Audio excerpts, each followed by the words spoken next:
സിദ്ദീഖുൽ അക്ബർ നബിദിനം കഴിച്ചിരുന്നു. സിദ്ദീഖുൽ അക്ബർ എൻ്റെ കടപ്പുറത്ത് സമ്മേളനം കഴിച്ചിരുന്നു. ഇസ്ലാമിന്റെ 1ാം വാർഷികം, കേരള നേതൃത്വത്തിൽ മുജാഹിദിന്റെ 12ാം വാർഷികം, 24ാം 100ാം വാർഷികം, ഇതൊക്കെ സിദ്ദീഖുൽ അക്ബർ കഴിച്ചു. കടപ്പുറം ഇല്ലാത്തതുകൊണ്ട് ജിദ്ദ ഭാഗത്തേക്ക് പോയിട്ട് ഇത് സമ്മേളനം കഴിച്ചിരുന്നു. അവിടെ എന്താണ് ചങ്ങായി സിദ്ദീഖുൽ അക്ബർ ഇല്ലാത്ത? വേറുള്ളവർക്കൊക്കെ ഒരു സിദ്ദീഖുൽ അക്ബർ, ഇവിടെ എന്താ സിദ്ദീഖുൽ അക്ബർ ഇല്ലാഞ്ഞു?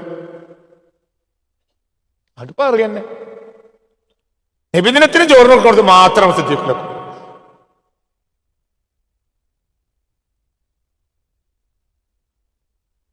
സിദ്ദീഖുൽ അക്ബറിന്റെ മകൾ ജുമാക്ക് പോയിട്ടില്ലല്ലോ, എന്റെ മകൾ ജുമാക്ക് ഉണ്ടല്ലോ. അതോ അവനെന്ത് സിദ്ദീഖുൽ അക്ബർ ഇല്ലാഞ്ഞു?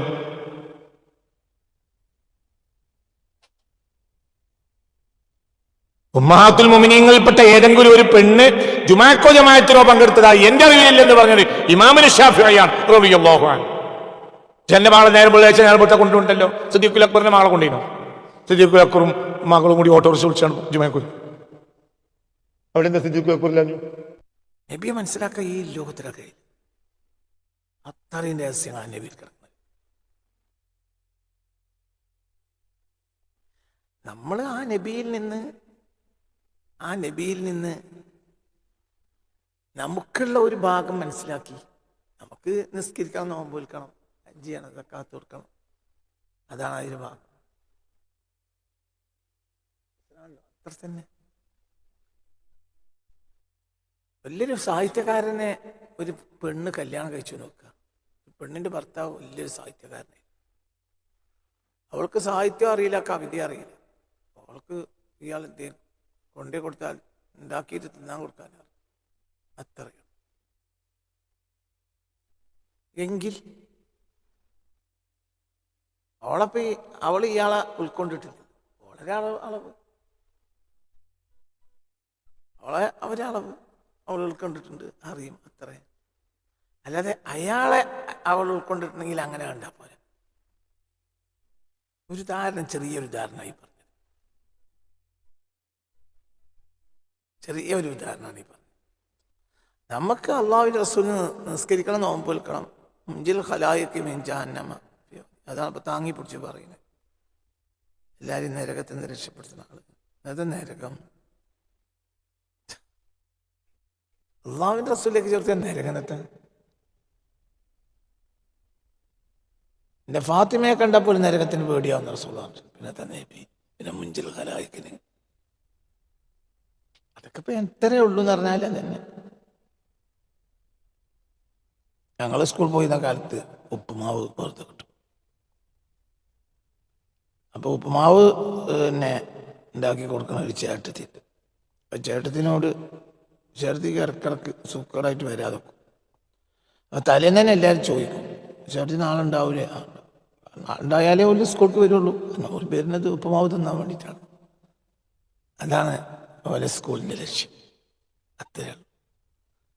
അപ്പൊ ചേട്ടത്തിന്റെ ഉപ്പുമാവ് പോലെയാണ് നമുക്ക് നബി സ്വല്ലല്ലാഹു അലൈഹി വസല്ലം.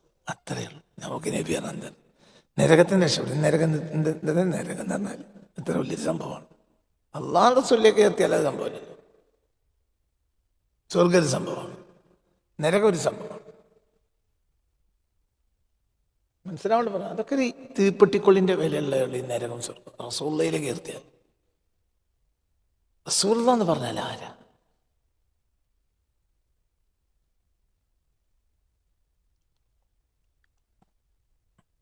അതിന് പകരം അതൊരു രഹസ്യമാണ്. അതൊരു രഹസ്യ. നബി എന്നാൽ ഒരു രഹസ്യമാണ്. അത് അള്ളാഹുവിനെ അറിയൂ. നബിക്കും അള്ളാഹുവിൻ്റെ അടിയിൽ രഹസ്യ. അള്ളാഹു സൃഷ്ടിച്ച ആളാണ് നബി. പക്ഷെ അത് രഹസ്യം വെച്ചിട്ടുണ്ട്. ആ രഹസ്യം ഒരു മനുഷ്യനും അറിയില്ല. നബിക്കറിയില്ല, പിന്നെ ഔലിയാക്കന്മാർക്ക്, അമ്പിയാക്കൾക്ക് അറിയില്ല. സാധാരണ നബിമാർക്ക് റസൂലുള്ളാഹിന്റെ രഹസ്യം അറിയില്ല. അഹ്മദിയത്ത് എന്ന് പറഞ്ഞാൽ സിർറുൻ ലാ യുഫ്തഹ്, തുറക്കപ്പെടാത്ത രഹസ്യമാണ് അഹ്മദിയത്ത്. മുഹമ്മദിയത്ത് തുറന്നു കിട്ടും ഔലിയാക്കൾക്ക്, നമുക്ക് അതും തുറന്നിട്ടില്ല. മുഹമ്മദിയത്ത് തുറന്നാൽ അവൻ വലിയോ, തുറക്കണ്ട, അതിന്റെ വാസന അടിച്ച വലിയോ.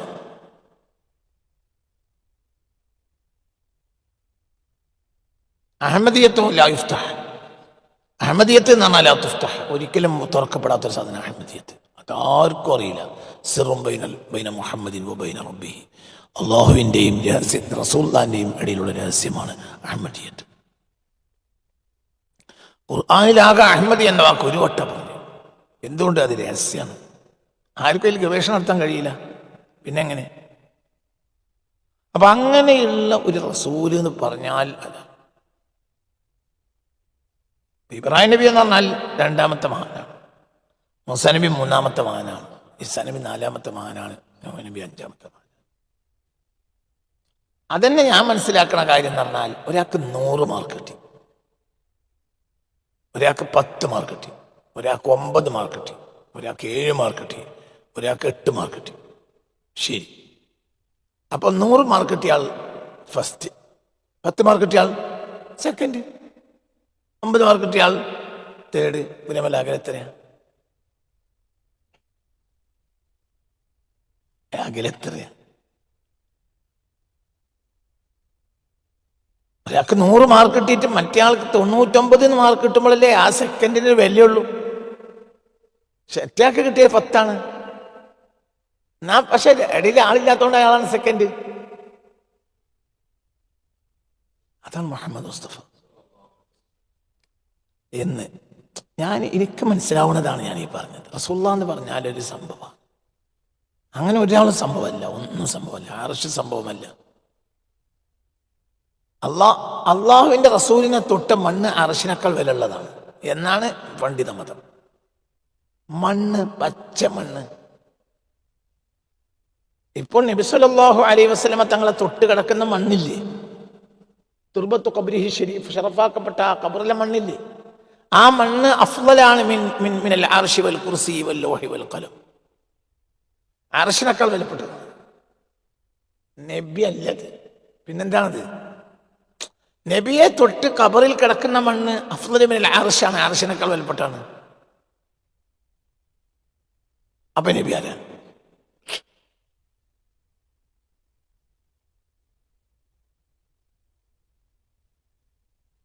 ഒരു മനുഷ്യൻ ആയുസ് മുഴുവൻ നബിയെ പഠിച്ചാലും നബിയെ പറ്റി ഒരു സമുദ്രത്തെ ഒരു വെള്ളത്തുള്ളിനേക്കാൾക്ക് പഠിക്കാൻ കഴിയില്ല, പഠിക്കാനേ കഴിയില്ല എന്ന് ഞാൻ മനസ്സിലാക്കുകയാണ്. എനിക്ക് അത് മനസ്സിലായിട്ടില്ല, എന്താണതെന്നൊന്നും എനിക്കറിയില്ല, പക്ഷെ അങ്ങനെയാണെന്ന് എനിക്കറിയാം. നബി എന്ന് പറഞ്ഞ വലിയ അത്ഭുതമാണ്, ഭയങ്കര അത്ഭുതമാണ്. ഒരാൾ ആയുസ് മുഴുവനും ചെലവഴിക്കേണ്ടത് നബിയിലാണ്. നബിയെ പറയാനും നബിയെ കേൾക്കാനും തന്നെ ഒരാൾ ആയുസ് ചെലവാക്കിയാൽ, ഒരു ജനത്തിനെ സംബന്ധിച്ചിടത്തോളം റബീഉൽ അവ്വലായാൽ തുടങ്ങി ഈമാനില്ലാത്ത മനുഷ്യന്മാര് നബിദിനത്തിനെതിരെ പ്രസംഗിക്കുന്നു. എന്താ അവർക്ക് ഇതിൽ നഷ്ടം? എന്തായാലും നബിദിനം എന്ന് പറഞ്ഞാൽ എന്താണ്? അല്ല, എന്താണത്? മൗലിദ് യോഗം, നബിദിനം എന്താണത്? അതൊന്ന് പറയാം. അതെന്താണ് സംഗതി? എന്താണ്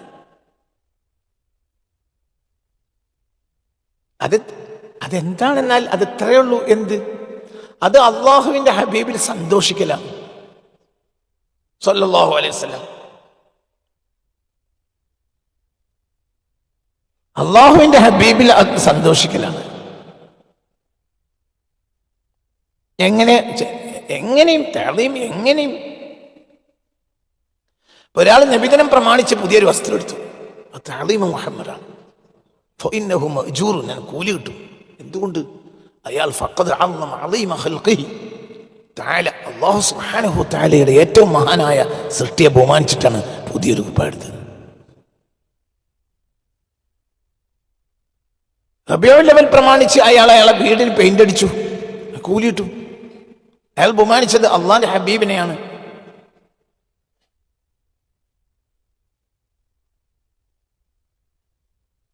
നബിദിനം പ്രമാണിച്ച് അയാള് 12-ന് അന്ന് നല്ല ഭക്ഷണം കഴിച്ചു, അയാള് കഴിച്ചു, ആർക്കും കൊടുത്തല്ല, അതിനും കൂലിയിട്ടും. എന്തുകൊണ്ട്? ഫഖദ് അഅ്ളമ യൗമ മൗലിദിഹിൽ മുസ്തഫ, അള്ളാന്റെ ഹബീബ് ജനിച്ച ദിവസത്തെ ബഹുമാനിച്ചിട്ടാണ് അയാൾ അന്ന് നല്ല ഭക്ഷണം കഴിച്ച്. അയാളെ കയ്യിൽ 100 റുപ്യ ഉള്ളൂ. അപ്പൊ അയാളെ തലേന്ന് 11-ന് ഭക്ഷണം കഴിച്ചില്ല, നാളെ റബീഉൽ അവ്വലല്ലേ എന്ന് വിചാരിച്ച് നാളെ ഭക്ഷണം കഴിച്ചു. അപ്പൊ ഇന്ന് റബീഉൽ അവ്വൽ 12-ന് അയാളെ കയ്യിൽ 100 റുപ്യ ഉള്ളൂ. അപ്പൊ അയാൾ എന്ത് ചെയ്തു? അയാൾ അത് 12-ലേക്ക് മാറ്റിച്ചു. 12-ന് രാവിലെ നല്ലൊരു ഭക്ഷണം കഴിക്കാൻ വിചാരിച്ചു. എന്നിട്ട് അയാൾ കഴിച്ചു. 100 റുപ്യ കൊണ്ട് ഇറച്ചിയും പൊറോട്ടയും നിന്നു. അത് സങ്കല്പിക്ക്. അതിനെയൊക്കെ കൂലിട്ടു. എന്തുകൊണ്ട്? അയാൾ ബഹുമാനിച്ചത്, സുൽത്താനെ ബഹുമാനിച്ചത്. ഇതിനപ്പുറം ഇനി ഒന്നില്ലല്ലോ. ഞാൻ അതിനപ്പുറം എന്താണ്? അയാളെ മനസ്സിൽ നിയ്യത്ത് എന്താണ്? അത് നിങ്ങൾ ചിന്തിക്കുക. അയാളെ മനസ്സിൽ നിയ്യത്ത് എന്താണ്? അള്ളാഹുവിന്റെ ഏറ്റവും മഹാനായ സൃഷ്ടിയെ ബഹുമാനിക്കുക എന്നുള്ളതാണ്. അത് സിദ്ദീഖുൽ അക്ബർ ചെയ്തിട്ടില്ലല്ലോ. അതൊരു ന്യായമല്ലല്ലോ. സിദ്ദീഖുൽ അക്ബർ ചെയ്തതാണോ നമ്മൾ ചെയ്യുന്നത്? സിദ്ദീഖുൽ അക്ബർ ചെയ്ത തന്നെ ചെയ്യണമെന്നുണ്ടോ? സിദ്ദീഖുൽ അക്ബർ മദ്രസ സ്കൂളൊന്നും ഉണ്ടാക്കിയില്ലല്ലോ. നമ്മൾ ചെയ്യുന്ന തെറ്റാണ്. അത് അക്കാലത്തെ രീതിയാണ്. അക്കാലത്തെ രീതി പള്ളിയിൽ വരുന്നവർക്ക് പറഞ്ഞു കൊടുക്കലാണ്. പിന്നീട് രീതി മാറി. അപ്പോൾ ഇങ്ങനെ സംവിധാനിച്ചു. അത് തെറ്റാണോ? അല്ല. ഏത് കാര്യം അതാത് കാലഘട്ടത്തിനനുസരിച്ച് അതിനൊക്കെ ഒന്ന് തഅ്ളീം ചെയ്യും. ലക്ഷ്യം എന്താണ്? അവരുടെ ലക്ഷ്യം അല്ലാഹുവിന്റെ ഹബീബിനെ ബഹുമാനിക്കൽ.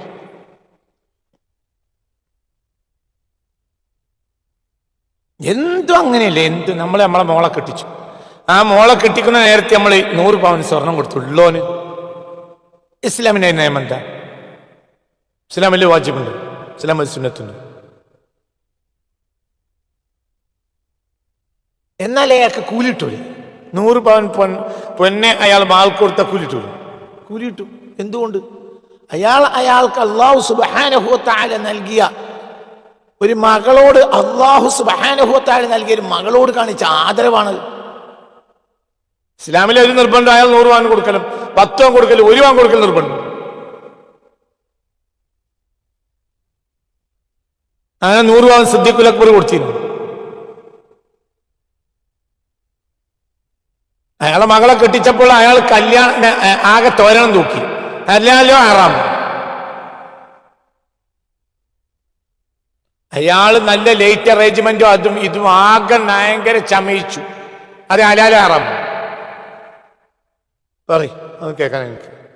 അത് ഹലാലോ ഹറാമോ? അത് ഹലാലാണോ ഹറാമാണോ? ഒരാള് കടൊന്നും വാങ്ങിയിട്ടില്ല, അയാൾക്ക് മുതലുണ്ട് വെള്ളർച്ച്. അപ്പോൾ അയാളെ മകളെ കെട്ടിച്ചപ്പോൾ അയാള് നല്ല എന്ത് ചെയ്തു? ലേറ്റ് അറേഞ്ച്മെന്റ് നല്ല അതിമനോഹരമാക്കി വീട്. അത് ഹലാല് ഹറാം? ഹലാല്. അയാൾ ബാങ്കിലെ പലിശ കെടുത്തിട്ടല്ലേ ഇത്? ആരെങ്കിലും കടം വാങ്ങിയതും അല്ല. അയാൾക്ക് അല്ലാഹു തആല വലിയൊരു വനം കൊടുത്തിട്ടുണ്ട്.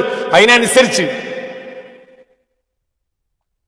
അയാളെ മകളെ കെട്ടിച്ചവർ, മകള് വലിയതായി കെട്ടിക്കാൻ ആകാരണം അതൊരു സന്തോഷമല്ലേ. അപ്പൊ അല്ലാഹു സുബ്ഹാനഹു വ തആല കൊടുത്ത ഈ ഒരു നിഅമത്തിനെ അയാൾ എന്ത് ചെയ്തു? അയാളാൽ കഴിയുന്നത് അയാൾ ചെയ്തു. ഇപ്പൊ എന്റെ മകളെ കെട്ടിച്ചപ്പോൾ നാട്ടുകാരാകെ പിടിച്ച് അതിന് നിർബന്ധമുണ്ട്.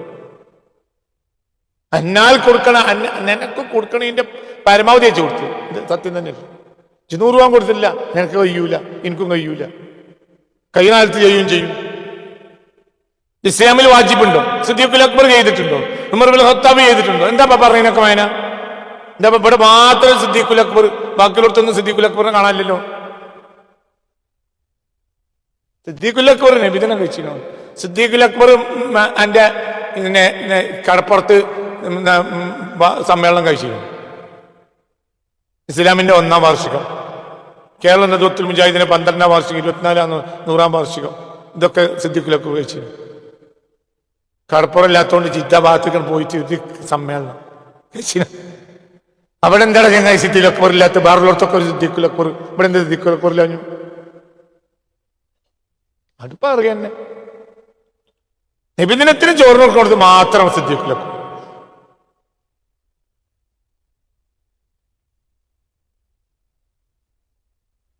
സിദ്ദീഖുൽ അക്ബറിന്റെ മകൾ ജുമാക്ക് വെച്ചില്ലല്ലോ, എന്റെ മകൾ ജുമാക്ക് ഉണ്ടല്ലോ. അതോ അവളെന്ത് സിദ്ദീഖുൽ അക്ബർ ഇല്ലാഞ്ഞു?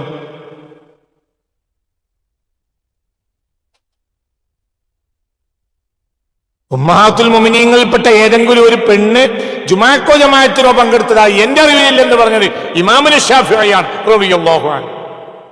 ജന്റെ മകളെ നേരം വെള്ളിയാഴ്ച നേരത്തെ കൊണ്ടുണ്ടല്ലോ. സിദ്ദീഖുൽ അക്ബറിന്റെ മകളെ കൊണ്ടിനോ? സിദ്ദീഖുൽ അക്ബറും മകളും കൂടി ഓട്ടോറിക്ഷ വിളിച്ചാണ് ജുമാക്ക് പോയി. അവിടെ എന്താ സിദ്ദീഖുൽ അക്ബറില്ലാഞ്ഞു? അപ്പൊ ഞമ്മക്ക് പറ്റിയോടത്തൊരു സിദ്ദീഖുൽ അക്ബർ, ഞമ്മക്ക് തള്ളു വരികയാണെങ്കിൽ അവിടെ സിദ്ദീഖുൽ അക്ബർ ഇല്ല.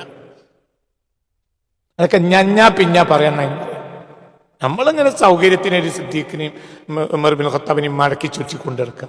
ആവശ്യമുള്ളടത്ത് എടുക്കുക, ആവശ്യമില്ലെങ്കിൽ അവരെ ഞാൻ അറിയില്ല.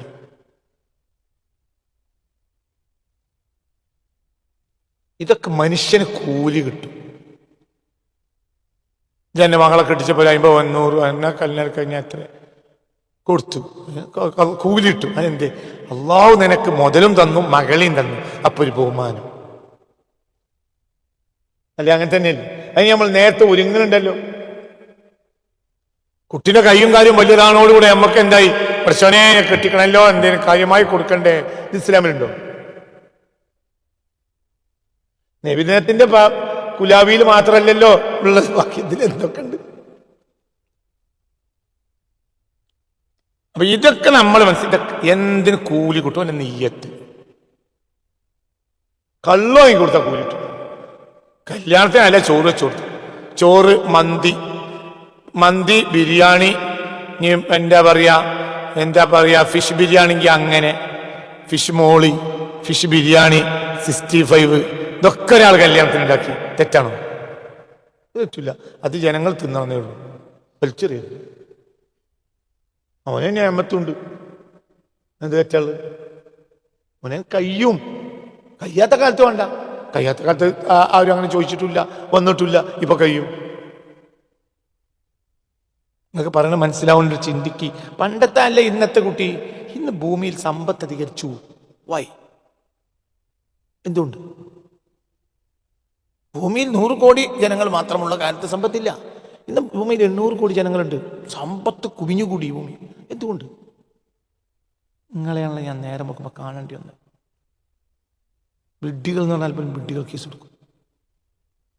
എന്തുകൊണ്ട്? എടാ 100 കോടി 50 കോടി ജനങ്ങളുള്ള കാലത്ത് മനുഷ്യൻ തിന്നാനില്ല. ഇന്ന് 800 ചില്ലാനം കോടി ജനങ്ങൾക്ക് തിന്നിട്ടും ബാക്കിയാണ്. എന്തുകൊണ്ട്? ഭൂമിയെ മനുഷ്യൻ ചൂഷണം ചെയ്യാൻ പഠിച്ചു.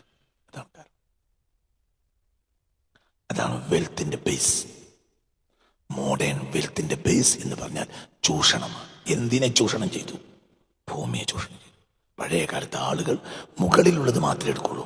ഇന്ന് മനുഷ്യൻ ഭൂമിയുടെ അടിയിൽ നിന്ന് ചൂഷണം ചെയ്യാൻ പഠിച്ചു. പണ്ട് ഭൂമിയുടെ അടിയിൽ നിന്ന് വെൽത്ത് വരൂല. ഇന്ന് വെൽത്ത് വരുന്നതിൻ്റെ 90% ഭൂമിയുടെ അടിയിൽ നിന്നാണ്. അതാണ് ഇന്നത്തെ വെൽത്തിന്റെ ബേസ്മെന്റ്. അതായത് ആദം നബി അലൈഹി സ്വലാത്തു വസ്സലാം മുതൽ ഇപ്പോൾ ഒരു 10, 25 അല്ലെങ്കിൽ 50 അല്ലെങ്കിൽ 75 കൊല്ലം മുമ്പ് വരെയുള്ള മനുഷ്യരാശിക്ക് ഭൂമിക്ക് മുകളിൽ മുളച്ചത് അല്ലാത്തൊരു സാധനം അവർക്ക് വെൽത്തല്ല. അത്യാവശ്യത്തിന് അവരെന്ത് ചെയ്യും? സ്വർണം വെള്ളിയും എന്ത് ചെയ്യും? കുഴിച്ചെടുക്കും. അപൂർവത്തിലെ അപൂർവം. മനസ്സിലാണ്ട് പറഞ്ഞത്? ആധുനിക മനുഷ്യന്റെ വെൽത്ത് ഭൂമിയുടെ അടിയിൽ നിന്നാണ്. അങ്ങോട്ട് ഒഴുകി. അപ്പോൾ മനുഷ്യന് സമ്പത്ത് അധികരിച്ചു. അപ്പോൾ സാർവത്രികമായി. അപ്പൊ എല്ലാ നിലയിലും മനുഷ്യന് വ്യത്യാസങ്ങൾ ഉണ്ടായി. അതെല്ലാം എല്ലാത്തിനും അവർ പ്രകടമാക്കും വേണം. മനസ്സിലാണ്ട് പറഞ്ഞത്? ഇന്ന് നമ്മൾ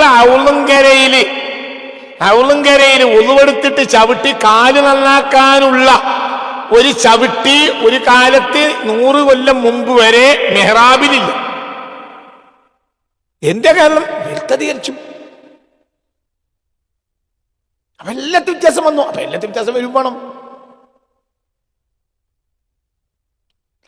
മനുഷ്യന് ഇവിടെ എല്ലാം ലക്ഷ്യം. എല്ലാം ഉദാഹരണം ഒരു ഖുർആൻ സമ്മേളനം നടത്തും. ഇന്നിപ്പോ എന്റെ പല സംഘടനകളും ഖുർആനിക സമ്മേളനങ്ങൾ നടത്തുന്ന മത്സരങ്ങൾ. 1ാം സമ്മാനം 1 കിലോ സ്വർണം, 1/2 കിലോ സ്വർണം, 10 ലക്ഷം, കോടിക്കണക്കിന് രൂപ വർഷാവർഷം മഹർജാനുൽ ഖുർആന്റെ പേരിൽ വലിയ സമ്മേളനം നടത്തുന്നുണ്ടല്ലോ. സിദ്ദീഖിന്റെ കാലത്തുണ്ടോ? എന്താ ഇവിടെ നബിദിനത്തിൽ മാത്രം ഇങ്ങനെ? സിദ്ദീഖിന്റെ കാലത്ത് റളിയല്ലാഹുവിന്റെ കാലത്ത് ഒരു ഖുർആൻ തജ്വീദ് മത്സരം ഉണ്ടോ? ഇന്ന് ലോകത്ത് നിങ്ങൾ അടിച്ചു നോക്കിയാൽ ഒരു സ്ഥലത്ത് അല്ലെങ്കിൽ ഒരു സ്ഥലത്ത് ഖുർആൻ മത്സരം നടക്കുന്നുണ്ടോ? നിനക്ക് വലിയ പൈസ കിട്ടും, അതിനായിട്ട് നടക്കണവരുണ്ട്. നിനക്ക് പറഞ്ഞ മനസ്സിലായില്ല? വർഷാവർഷം ദുബായ് രാജാവിന്റെ ഖുർആൻ പാരായണ മത്സരമുണ്ട്. എത്രയാ ലക്ഷങ്ങൾ, എത്ര കോടികളാ കിട്ടുക. അതിൽ ഭിന്നായ തജ്വീദ് അനുസരിച്ച് ഖിറാഅത്ത് സൗത്ത് ഹമീദായ സൗത്തില് ഖുർആൻ ഖിറാഅത്ത് തജ്വീദോടുകൂടെ നടത്തിയ ഒരാൾക്ക് കോടിക്കണക്കിന് റുപ്യാണ് രാജാക്കന്മാർ സമ്മാനം കൊടുക്കുക. അതോ അത് നിങ്ങളെല്ലാരും പോണുണ്ടല്ലോ, അത് നിങ്ങളെല്ലാരും വാങ്ങണുണ്ടല്ലോ. അവിടെ എന്റെ സിദ്ദീഖുൽ അക്ബർ ഇല്ലാഞ്ഞു. ഖുർആനൊന്നുമില്ലേ? അന്ന് ഖുർആൻ ഉണ്ടായിരുന്നില്ല, പിന്നീട് ഉണ്ടായതാ. അങ്ങനെയാണോ? എത്ര വലിപ്പുണ്ടല്ലടാ. നോണയും പറഞ്ഞുള്ള നന്മ മുഴുവനും നശിപ്പിക്കാൻ നടക്കുന്ന ഒരു കൂട്ടര്. എടാ, ഖുർആൻ പാരായണ മത്സരങ്ങളൊക്കെ നടത്തുന്നില്ലേ? നിങ്ങളെ രാജാക്കന്മാര്, സുജാമോളായ രാജാക്കന്മാർ നടത്തുന്നില്ലേ? അതിന് കോടിക്കണക്കാർ സമ്മാനം കൊടുക്കണില്ലേ? മുസ്തഫ നബിയുടെ കാലത്തുണ്ടോ? സിദ്ദീഖുൽ അക്ബറുടെ കാലത്തുണ്ടോ? ഉമർ ഇബ്നുൽ ഖത്താബിന്റെ കാലത്തുണ്ടോ? ഉസ്മാൻ ബിൻ അഫ്ഫാന്റെ കാലത്തുണ്ടോ? അലി ഇബ്നുൽ മുർത്തദയുടെ കാലത്തുണ്ടോ? റളിയല്ലാഹു അൻഹു. ഉത്തമമായ 3 നൂറ്റാണ്ടിൽ ഇങ്ങനത്തെ മത്സരം നടന്നിട്ടുണ്ടോ? എന്നാ ഇന്ന് നടത്തുന്ന തെറ്റില്ല. പക്ഷെ അതേ സമയത്ത് അന്നില്ലാത്ത പലതും ഇന്നുണ്ട്. ഒന്നും തെറ്റല്ല. അന്ന് കഴിയില്ല. അന്ന് അതിലേക്ക് ആകർഷിപ്പിക്കാൻ അതിന്റെ ആവശ്യമില്ല. അന്ന് അതിന്റെ ആളുകളാണ് അവര്. എന്തുകൊണ്ടാണ് ഇന്ന് ഖുർആൻ നമ്മൾ മത്സരം നടത്തേണ്ടി വരുന്നത്? അതിലേക്ക് ജനങ്ങളെ ആകർഷിച്ച് അതിന്റെ ആളുകളാക്കി മാറ്റിയ. പണ്ടോ സ്വഹാബത്തിന്റെ കാലത്ത് അവരെ മത്സരം നടത്തി ആകർഷിപ്പിക്കേണ്ട ആവശ്യമില്ല. അവരതിന്റെ ആളുകളാണ്. വഹാബി ജാഹില്.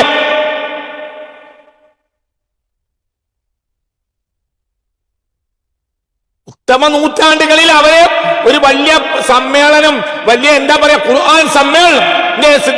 ഉത്തമമായ 3 നൂറ്റാണ്ടുകളിൽ ഖൈറുൽ ഖുറൂനി ഖർനി സുമ്മല്ലദീന യലൂനഹും സുമ്മല്ലദീന യലൂനഹും, ഏറ്റവും നല്ലത് എന്റെ നൂറ്റാണ്ട്, പിന്നീട് തൊട്ടടുത്തതും പിന്നീട് അതിനടുത്തതും എന്ന് ഹബീബായ റസൂലുള്ളാഹി പറഞ്ഞ 3 ഉത്തമ നൂറ്റാണ്ടുകളിൽ ഖുർആൻ സമ്മേളനം നടന്നിട്ടില്ലല്ലോ.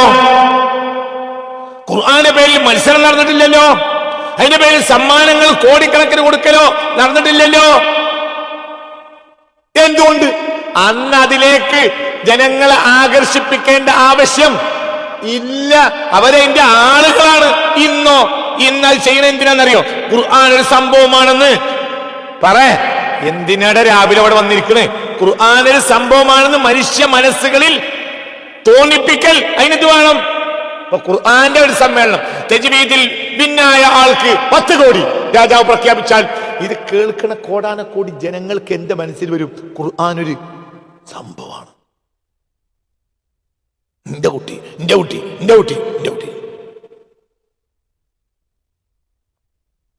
അങ്ങനെ മനുഷ്യൻ ഭൗതികതയുടെ അടിമയാണ്. ഭൗതികതയാണ് പലപ്പോഴും മനുഷ്യനെ നന്മയിലേക്ക് പ്രേരിപ്പിക്കുക. സ്വർഗം നരകമൊന്നുമല്ല. പിന്നീട് അവർ ആത്മീയതയിൽ എത്തിച്ചേരും. പക്ഷെ അവർ ഭൗതികതയിലൂടെ ആവർത്തിച്ച് കൊണ്ടുപോകേണ്ടി വരും. എന്റെ കുട്ടിക്കാലത്ത് മൂല്യരാകണ കിട്ടൂല. മൂല്യരാകാൻ കൊണ്ടയാക്കിയ തന്നെ ബെഞ്ച് ചാടി മൂല്യരെ കാണാതെ ഇങ്ങോട്ട് പോയി. എന്തുകൊണ്ട്? ഒരു മാസം മദ്രസയും സ്കൂളിലും പള്ളിയിൽ ഇമാമത്ത് നിന്നാൽ 20 റുപ്യ, 10 റുപ്യ, 20 റുപ്യ, 15 റുപ്യ. പിന്നെ ഇടക്കിടക്ക് അരി കൊണ്ടു കൊടുക്കും. എന്നിട്ട് അത് തലയിലും വെച്ചാണ് മാലിന്യങ്ങൾ കരിയൊക്കെ നടക്കും. 20-25 കിലോമീറ്റർ നടക്കും. ഏറ്റി പോണം. ഞാൻ കണ്ടതാണ്. എൻ്റെ ഉസ്താദ്, എന്നെ പഠിപ്പിച്ച ഉസ്താദ് നാട്ടിലേക്ക്, വാണിയമ്പലത്താണ് നാട്ടിലേക്ക് നടക്കുക. നിങ്ങളൊന്ന് ആലോചിച്ചു. അപ്പൊ പണിക്ക് ആളെ കിട്ടൂല. ഇന്നിപ്പോ ദർസിൽ മുഴുവനും കുട്ടികൾ നിറഞ്ഞിട്ട്, കോളേജിൽ നിറഞ്ഞിട്ട്, പിന്നെ ഇപ്പൊ പുതിയ പള്ളി ഉണ്ടാക്കേണ്ട അവസ്ഥയിലാണ്. എന്തുകൊണ്ട്? ഗസറ്റഡ് ഓഫീസർ ശമ്പളമാണ് മൂല്യന്മാർക്ക്. ഏത് മണ്ടനും മൂല്യരാവും ചെയ്യാം. മണ്ടന്മാർക്ക് നല്ല പണി മൂല്യരാകലാണ്. എന്തുകൊണ്ട്? ഒരു കലക്ടറാണെങ്കിൽ ഭയങ്കര പണിയാണ്. ഒരു മൂല്യരാകാൻ ഒരു പണിയില്ല. ഒരന്തല്ലെങ്കിലും തലി കിട്ടിയ മതി. എന്തും തോണിയും വിളിച്ചു പറയാം, രാഗത്ത് പറയണമെന്നുള്ളൂ.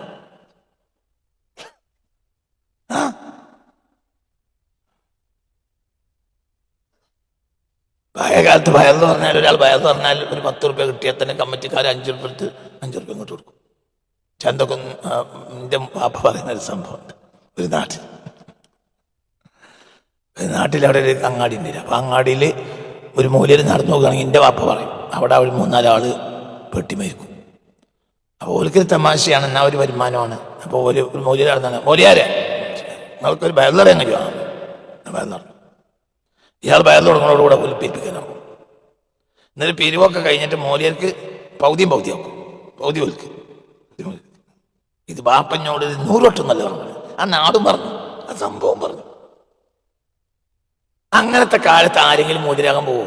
ഇന്നൊരു ബയർദാർ പറഞ്ഞ 50,000 രൂപ കൊടുക്കും മൂല്യർക്ക്. സർവ്വസാധാരണ ഒരു 50,000 25,000 ഒക്കെ കൊടുക്കൽ സർവ്വസാധാരണ.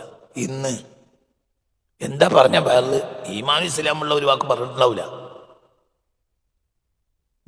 അതാണ് കാലം. കലക്ടർക്ക് ഒരു മാസത്തിൽ 1 ലക്ഷം റുപ്യെങ്കിൽ മൂല്യർക്ക് 2 ദിവസം കൊണ്ട് 1 ലക്ഷം കിട്ടും, ചിലപ്പോൾ 1 ദിവസം കിട്ടും. അപ്പം നല്ലത് കലക്ടർ ആകണമെങ്കിൽ വലിയ അധ്വാനമുണ്ട്. IAS പാസ്സാണെങ്കിൽ ഇത് മണ്ടൂസിനും ആകാം. മനുഷ്യനെ എപ്പോഴും ഭൗതികതയാണ് ആകർഷിക്കുക.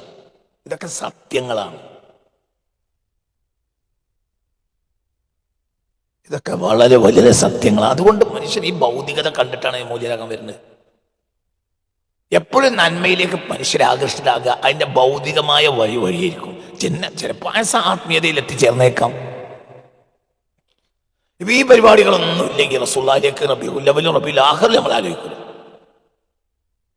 ഇപ്പം നമ്മൾ മാത്രമല്ല, നമ്മളെ കുട്ടികൾ ഇവിടെ വലിയ പരിപാടി നടത്തുന്നത്. ഇന്നലെ നോട്ടീസ് കൊടുക്കാൻ വേണ്ടി പോയി, എന്തെങ്കിലും ആരെങ്കിലും സംഭാവന തരാണെങ്കിൽ വാങ്ങിക്കോളൂ എന്ന് പറഞ്ഞു. അപ്പോൾ ഇന്നലെ അവർ പറയുകയാണ് ഏറ്റവും കൂടുതൽ സംഭാവന തന്നത് ഹൈന്ദവ സഹോദരങ്ങളാണ്. അവർ സന്തോഷം, അവർ നോട്ടീസ് വാങ്ങിച്ചു. ഈ സാധുക്കളെ കുട്ടികളാണ്, അവർക്ക് ഏതാണ് ഹിന്ദു വീട് ഏതാണ് മുസ്ലിം വീട് എന്നൊന്നും അവർക്കറിയില്ല. അപ്പം എൻ്റെ മോനടക്കം ഇങ്ങനെ പിരിവിന് പോയ സംഭവം നോട്ടീസ് കൊടുത്ത് അപ്പം അവർ കയ്യിൽ നീട്ടി എന്തെങ്കിലും കിട്ടുകയാണെങ്കിൽ സംഭവ പരിപാടിയിലേക്ക് നിലക്ക് അല്ലേ, നമുക്കൊരു അസറ്റും ഇല്ല, ആരെങ്കിലും തരും. അത് സ്വാഭാവിക മനുഷ്യൻ സന്തോഷമാണ്. അപ്പോൾ ഇന്നലെ അവർ പറഞ്ഞു, പിന്നെ ഒരു വീട്ടിൽ ചെന്നു. അപ്പോൾ ആ വീട്ടിൽ ചെന്നപ്പോൾ അവിടെ ഗണേശ വിഗ്രഹത്തിൻ്റെ ഇത് വെച്ചിട്ടുണ്ട് ഫ്രണ്ടിൽ തന്നെ. അപ്പോൾ അവരെ എത്തിപ്പെട്ടപ്പോഴത്തേന് അവരുടെ അവിടുന്ന് തിരിഞ്ഞു പോകാൻ വരുമ്പോഴത്തേനും ഫ്രണ്ടിലേക്ക് ആളുകൾ വന്നു. എന്തേ കുട്ടികളെന്ന് ചോദിച്ചാൽ അപ്പോൾ ഞങ്ങൾ നബിദിനത്തെ പരിപാടിയുണ്ട്, പിന്നെ അതിൻ്റെ നോട്ടീസ് കൊണ്ടുവന്നതാണ്. അപ്പോൾ നോട്ടീസ് അവർ വാങ്ങി. അത് തിരിച്ചു വാങ്ങാൻ ഇറങ്ങിയപ്പോൾ അവർ പറഞ്ഞു, ഈ വീട്ടുകാരൻ ചോദിച്ചു നിങ്ങളുടെ കയ്യിൽ ഗൂഗിൾ പേ നമ്പർ ഉണ്ടോ? അപ്പോൾ ഗൂഗിൾ പേ നമ്പർ കൊടുത്തു. 400 രൂപ അപ്പോൾ തന്നെ ഇട്ട് കൊടുത്തു ദാറുൽ ഖുർആനിലേക്ക്. അവർ ഗണേശ വിഗ്രഹം ഫ്രണ്ടിൽ വെച്ചിട്ടുണ്ട്. ഹിന്ദുവാണ്, വിശ്വാസിയായ ഹിന്ദുവാണ്. പക്ഷെ അവർക്ക് ഇതൊക്കെ നന്മയാണെന്ന് അവർക്ക് അറിയും. നിങ്ങൾ ആലോചിച്ചോക്കെ, മനസ്സിലാണ്ട് പറഞ്ഞു മനുഷ്യന് ഇതൊക്കെ. അപ്പം നബി ഞാൻ കൊല്ലങ്ങളായി എൻ്റെ നാട്ടിൽ, ഇപ്പോൾ പിന്നെ കുട്ടികളെ തന്നെ ചെയ്യും. ഒരു കാലത്ത് ഇല്ലാത്തതുകൊണ്ട് ഞാൻ എൻ്റെ നാട്ടിൽ അള്ളാൻ്റെ തൗഫീഖ് കൊണ്ട് ഞാൻ ചെയ്തിരുന്ന ഒരു വിളവ് ഒരു കാലത്ത് കുറച്ച് മുമ്പാണ്, 20 കൊല്ലം മുമ്പ് ഞാൻ എന്ത് ചെയ്യുന്നറിയാം, ബാല്യക്കാരായ ആളുകളെ മുഴുവനും അങ്ങാടിയിൽ നിർത്തും. റബീഉൽ അവ്വൽ 12 പായസം ഉണ്ടാക്കും. പായസത്തിന് എങ്ങനെ പൈസ ഉണ്ടാവുമെന്ന് നിങ്ങൾ ചോദിക്കണ്ട, പായസമൊക്കെ ഞാൻ ഉണ്ടാക്കി തരും. നിങ്ങൾ പായസത്തിൻ്റെ ചെമ്പ് നിറച്ച് രാവിലെ ഉടക്കുക. എന്ന് റബീഉൽ അവ്വൽ 12 ബസ്സിന് പോകുന്ന ആളുകൾക്ക് മുഴുവൻ കയറിയിട്ട് നിങ്ങൾ എന്ത് ചെയ്യുക, പായസം കൊടുക്കുക. ഇനി അതിൻ്റെ പേരിൽ ബസ്സിന് 2 മിനിറ്റ് നിർത്താൻ ബസ് ഡ്രൈവർമാർ തയ്യാറാവും. ഇത് മധുരം ആർക്കും ഇഷ്ടമില്ലാത്ത. അപ്പൊ എന്താണ് ഇതെന്ന് ചോദിക്കും. അപ്പൊ പറയാലോ തമ്മിൽ തന്നെ ഓലെന്നെ പറയും ഇന്ന് നബിദിനാണ്. നമുക്ക് പോയത് ഒരു ക്ലാസ് എന്താണ് അത് പോയതും അല്ല, ഏത് ജീവി കൊടുത്താലും അള്ളാഹിന്റെ അടുത്ത് കൂലിട്ടൂലേ. നമുക്ക് എന്ത് കിട്ടുന്നറിയോ? ഓ നബിദിനാണല്ലേ. ഈ പായസം കൊടുക്കലും ഈ ഒരുമിച്ച് കൂടലും ഈ പതാക ഉയർത്തലും ഇല്ലെങ്കിൽ ഇന്ത്യക്ക് ഒരു പാരതന്ത്ര്യം ഉണ്ടായിരുന്നു എന്ന് നമ്മൾ ഓർക്കൂ. കോടാനക്കോടി ജനങ്ങളെ ജീവച്ഛവങ്ങളാക്കുകയും ലക്ഷോപലക്ഷം ജനങ്ങളെ കൊല്ലാക്കൊല ചെയ്യുകയും ചെയ്ത ബ്രിട്ടീഷ് നരനായാട്ടിനെ കുറിച്ച് നമ്മൾ ഓർക്കുന്നത് എന്തുകൊണ്ടാണ്? ഇന്നും നമ്മൾ ആഗസ്റ്റ് 15 രാവിലെ പതാക ഉയർത്തുന്നോണ്ടല്ലേ? അല്ലെങ്കിൽ നമുക്കെങ്ങനെ അതൊക്കെ ആരെങ്കിലും പറഞ്ഞാൽ തന്നെ ഇല്ലെന്നുണ്ടാന്ന് അതൊക്കെ പണ്ട് എന്തൊക്കെ നടന്നതാണ്. കോമൺ സെൻസ് പോലും ഇല്ലാത്ത വീട്ടിലാണ്. എന്നിട്ട് ഓര് പറയാ ഇതിനെ സിദ്ദീഖുല കുറിച്ച് ഇത് ചെയ്യുന്നതിന്റെ 90% സിദ്ദീഖുല കുറിച്ചില്ല. ഇജ് ഇന്ന് ചെയ്യുന്ന 90% സിദ്ദീഖുൽ അക്ബർ ചെയ്തിട്ടില്ല. റളിയല്ലാഹു അൻഹു. അതൊക്കെ മനുഷ്യൻ കാണിക്കുന്നു. ഞാൻ പറഞ്ഞു ഒക്കെ ഒരു ദുർന്യായം പറയാം, അത്രയേ ഉള്ളൂ. ഇതിലൂടെ എന്താണ് ഉണ്ടായിത്തീരുന്നത്? മനുഷ്യ മനസ്സിൽ കയറുക. ആര് കയറുക? മുഹമ്മദ്. ഇതാണ് ഇസ്ലാമിന്റെ ജീവൻ. ഇസ്ലാം എപ്പോഴാ ജീവിക്കുക? മുഹമ്മദ് എന്നാൽ മനുഷ്യ ഹൃദയത്തിലേക്ക് വന്നാൽ ഇസ്ലാം ജീവിക്കും. മുഹമ്മദ് എന്ന ആൾ സല്ലല്ലാഹു അലൈഹി വസല്ലം മനുഷ്യ ഹൃദയത്തിൽ നിന്ന് പുറകോട്ട് പോയാൽ ഇസ്ലാം പോവും. അത് സത്യമാണല്ലോ. നമ്മളെ ഹൃദയത്തിലേക്ക് മുത്തുനബി വന്നാൽ അപ്പോൾ നമുക്ക് അത്രയും ഖുശൂ ഉണ്ടാവും. എപ്പോൾ നബി പുറകോട്ട് പോയോ, നബി നമ്മുടെ ഹൃദയത്തിൽ ഇല്ലാതെ ഖുശൂ നഷ്ടപ്പെട്ടു അല്ലേ?